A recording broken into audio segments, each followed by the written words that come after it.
Hi Jordan, this is the Tech Kid.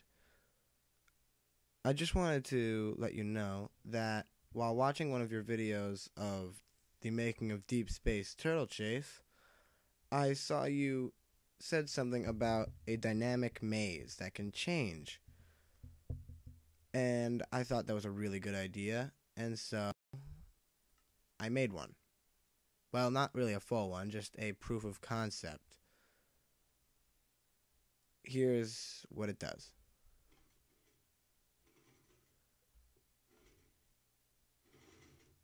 It changes when you walk over the pressure plate. Yay. You can't get through unless you go through the way you want to go. Walking on the pressure plate again will cause it to change to the other orientation. You must walk through a different direction. Obviously, this would have to be a little bit more complex if it were to actually be implemented into something, but right now, I think it is quite complex. When you step on that pressure plate, it activates this piston, which drops this block, turning on.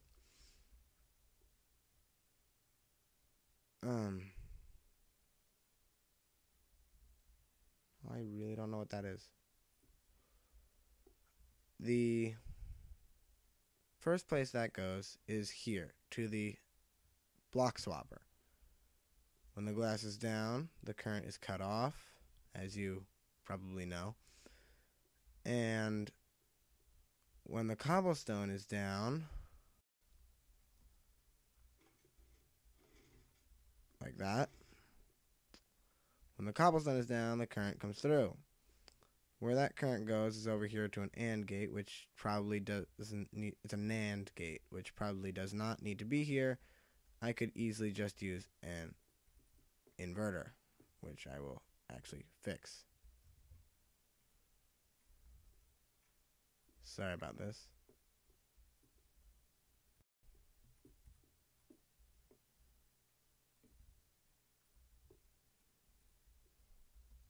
All better. I think.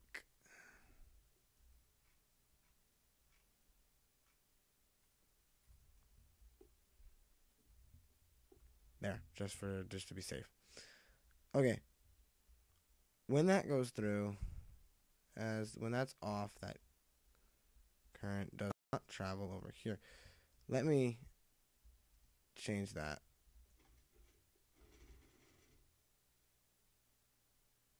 So the current is on. When that current is on, it comes over here to the first. This is actually the override rail. I'll get to that in a minute. The first setup, which causes the fences to be in a horizontal orientation. When I step on the pressure plate again,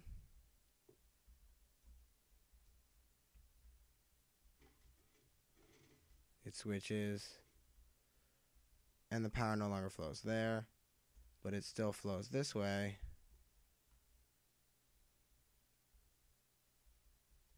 Because, yeah, it still flows this way. Now it flows this way, not the other way, to the second rail, which brings it to a vertical orientation.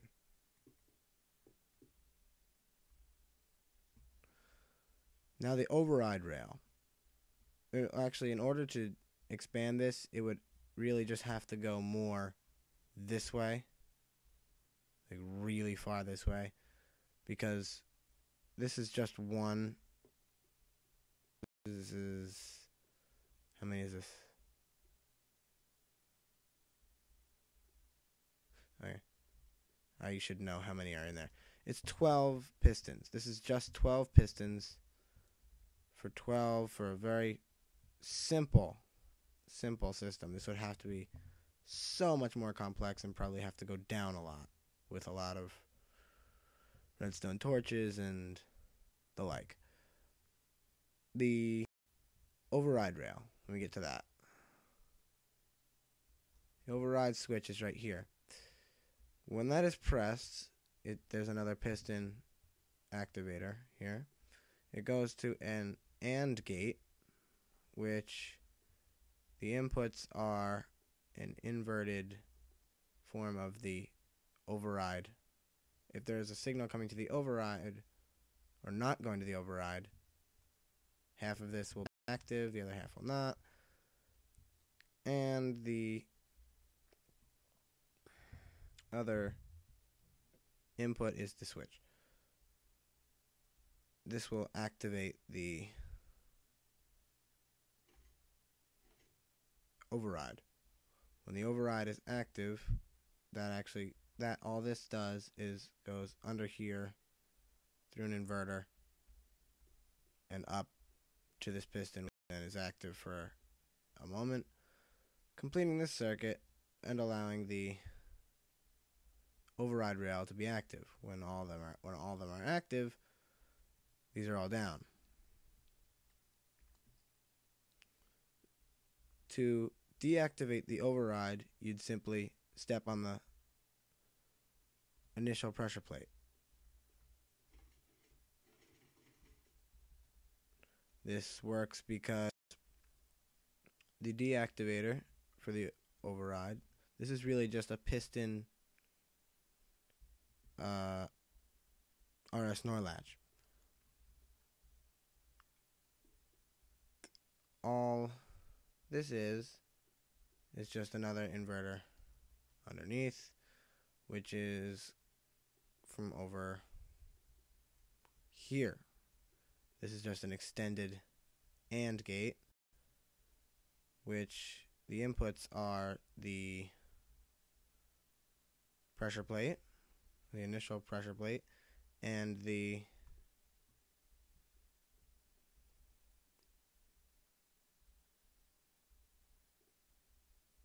what? Yes. And also the output from the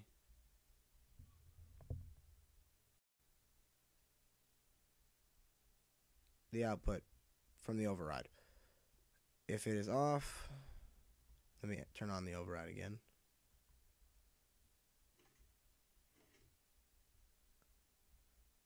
When it's off, this will come over. When it is on, the override is activated. It will come over to here to one of the inputs, the other one waiting for the torch. This just goes over and does the override. As for all this, it is just your standard torch to piston underneath vertical thing setup. I don't think I missed anything. The block swapper is the standard block swapper, low profile block swapper. Missing a piece, actually. And this just holds the current for the thing, and I will just demonstrate it one more time before I run out.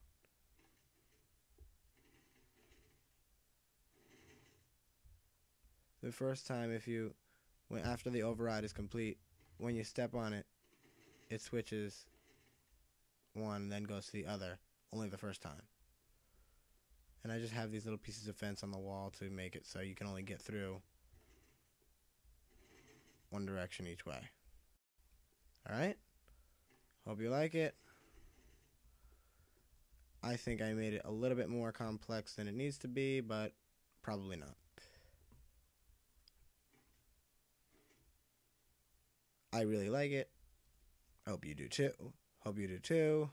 Please comment and plug my channel. Thank you.